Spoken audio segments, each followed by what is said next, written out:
ಏನೋ 5 ಮಕ್ಕಳು 6 ಮಕ್ಕಳಿಗೆ ಫ್ಲೂಯಿಡ್ಸ್ ಕೊಟ್ಟ ಮೇಲೆ, ಅದು ಎಸ್ಪೆಷಲಿ ರಿಂಗರ್ ಲ್ಯಾಕ್ಟೇಟು ಮತ್ತು DNS ಕೊಟ್ಟ ನಂತರ ಚೀಸ್ ಥರ ಬಂದಿತ್ತಂತೆ ಕೆಲವೊಂದು ಮಕ್ಕಳಿಗೆ ಸ್ವಲ್ಪ ರ್ಯಾಶ್ ಬಂದಿತ್ತಂತೆ.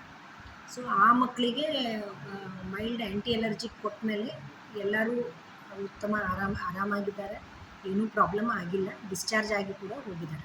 ಅದಕ್ಕೆ ಯಾರೂ ಇದ್ರ ಬಗ್ಗೆ ಜಾಸ್ತಿ ಗಾಬರಿ ಆಗೋದು ಬೇಡ ಅಂತ ನನ್ನ ಕಡೆಯಿಂದ, ನಮ್ಮ ಇನ್ಸ್ಟಿಟ್ಯೂಷನ್ ಕಡೆಯಿಂದ ನಿಮ್ಗೆ ಕೇಳ್ಕೊತೀನಿ. ಆ ಬ್ಯಾಚ್ ಏನಿದೆ ಅದನ್ನು ನಾವು ಆಲ್ರೆಡಿ ಸ್ಟಾಪ್ ಮಾಡಿದ್ದೀವಿ. ನಮ್ಮಲ್ಲಿ ಫಾರ್ಮಕೋ ವಿಜಿಲೆನ್ಸ್ ಕಮಿಟಿ ಇದೆ, ADR adverse drug reaction committee, which is constituting of the HODs of various departments and some of the associate professors. That is called as casualty assessment committee. ಈ committee ಅದನ್ನು ಎಲ್ಲ assess ಮಾಡಿ, ಈಗ ನಾವು ಅದನ್ನು through the VG flow we have sent the report to Ghaziabad.